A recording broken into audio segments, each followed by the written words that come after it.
14 जून 1911 को इटली के एक शहर रोम में एक ट्रेन कंपनी अपनी पहली ट्रेन जेनिटी की यात्रा के लिए 100 लोगों का चुनाव करती है। क्योंकि यह ट्रेन का पहला ट्रायल था, इसलिए कंपनी अपने प्रचार के लिए और ट्रेन के एक खूबसूरत सफर के लिए सभी यात्रियों को सुख सुविधा और खाने पीने की व्यवस्था का इंतजाम करती है। इसके लिए ट्रेन में यात्रियों की देखभाल के लिए 6 कर्मचारी भी रखे जाते हैं, जो सफर के दौरान यात्रियों की देखभाल करते हैं। इस प्रकार ट्रेन में 106 यात्री सवार होते हैं। सभी यात्रियों का वापसी का भी पूरा इंतजाम होता है। निर्धारित समय पर ट्रेन अपना सफर शुरू कर देती है। ट्रेन चलते हुए इटली के खूबसूरत रास्तों से गुजरती है। सभी यात्री खूबसूरत नज़ारों का आनंद लेते हुए सफर कर रहे होते हैं। सब कुछ निर्धारित तरीके से चल रहा था, लेकिन कुछ समय बाद ही उसे ट्रेन के साथ कुछ ऐसा होता है जिसे आज 100 साल बीत जाने के बाद भी इटली के लोग हैरान हैं। ट्रेन अपने निर्धारित रास्ते से आगे बढ़ रही होती है। ट्रेन के रास्ते में एक टनल आती है। ट्रेन को यह टनल पार करनी थी। यह लगभग 1 किलोमीटर की थी और कई सालों से इसका इस्तेमाल किया जा रहा था।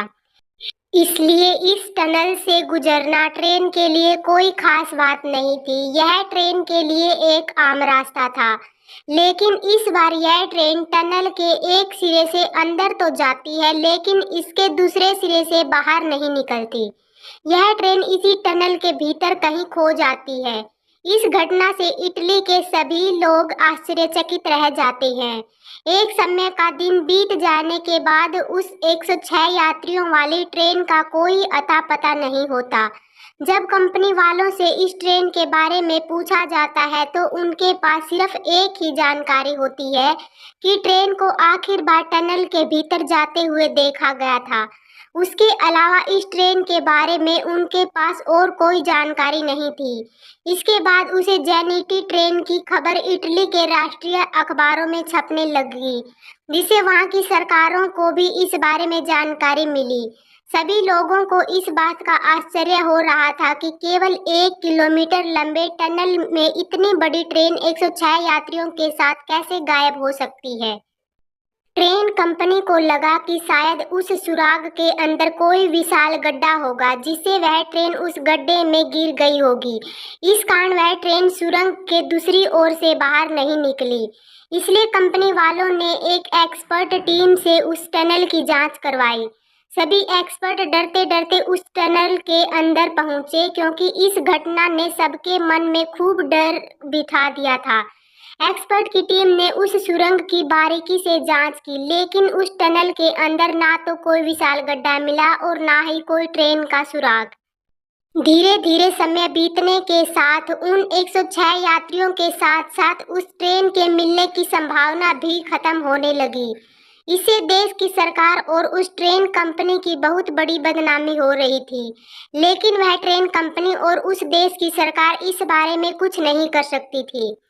ट्रेन के लापता होने के कुछ समय बाद ही मैक्सिको में रहने वाले 2 युवक इस बात का दावा करते हैं कि वह दोनों भी उस लापता ट्रेन में उस रहस्यमयी सफर का हिस्सा थे और 100 यात्रियों में शामिल थे। जब उन दोनों युवकों से पूछा गया कि वह उस ट्रेन में से कैसे बच गए, तो दोनों युवकों ने बताया कि उस ट्रेन के टनल में दाखिल होने से पहले ही वह दोनों युवक उस ट्रेन से कूद गए थे।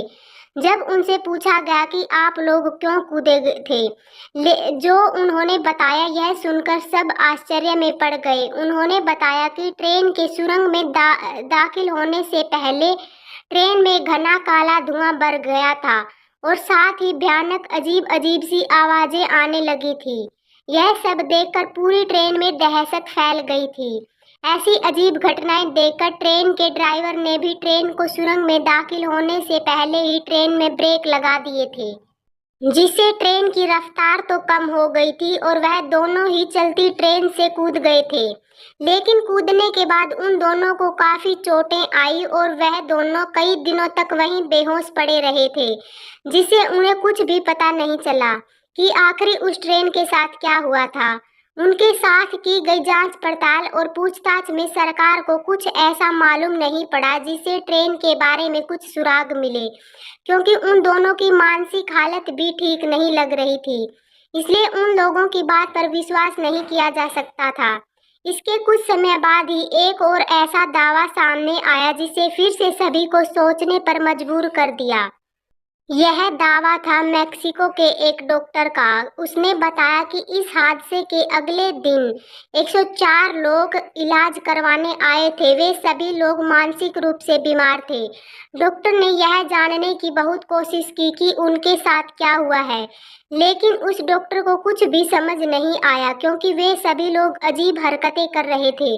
इस दावे पर इटली के लोग भरोसा नहीं कर पा रहे थे, लेकिन जैसा कि डॉक्टर ने कहा था कि केवल 104 लोग थे और पहले दावा करने वाले दो युवकों को मिलाकर कुल 106 लोग बन रहे थे। लेकिन अंत में इस दावे से भी कुछ भी हासिल नहीं हो रहा था। समय के साथ साथ लोग भी इस हादसे को भूलने लगे थे और सभी जांच एजेंसियों ने भी इस विषय में हार मान ली थी। और इसी के साथ यह ट्रेन हादसा का एक गहरा राज बनकर रह गया। लेकिन कुछ वर्षों बाद इस ट्रेन के बारे में कुछ ऐसी बातें सामने आई जिससे फिर से लोग हैरान हो गए। जैसे कि इस ट्रेन को अलग अलग जगह पर अलग अलग समय पर देखा जाने लगा, जिसमें रसिया, स्पेन, इटली, मेक्सिको और यूक्रेन के कुछ शहर शामिल थे। इस ट्रेन को देखने वाले लोग उस ट्रेन का कुछ ऐसा ही हुलिया बता रहे थे जैसा उस गुमशुदा ट्रेन का था। वहीं एक इंजन और 3 डिब्बों वाली वह ट्रेन सभी को दिखाई देती थी और गायब हो जाती थी। लोगों के इस दावे के बाद एक्सपर्ट्स ने यह निष्कर्ष निकाला कि शायद वह ट्रेन सुरंग के भीतर किसी प्रकार की समय यात्रा में फंस गई और वह कभी सुरंग से बाहर निकली ही नहीं। इसलिए लोगों के द्वारा उस ट्रेन को अलग अलग समय पर अलग अलग जगह पर देखा जा रहा था। इस प्रकार इस ट्रेन की मिस्ट्री कभी भी सुलझाई नहीं गई और इस तरह यह ट्रेन हादसा इटली में आज भी एक रहस्य ही बनकर रह गया है। वीडियो अच्छी लगी तो कृपया लाइक और चैनल को सब्सक्राइब करना ना भूलें।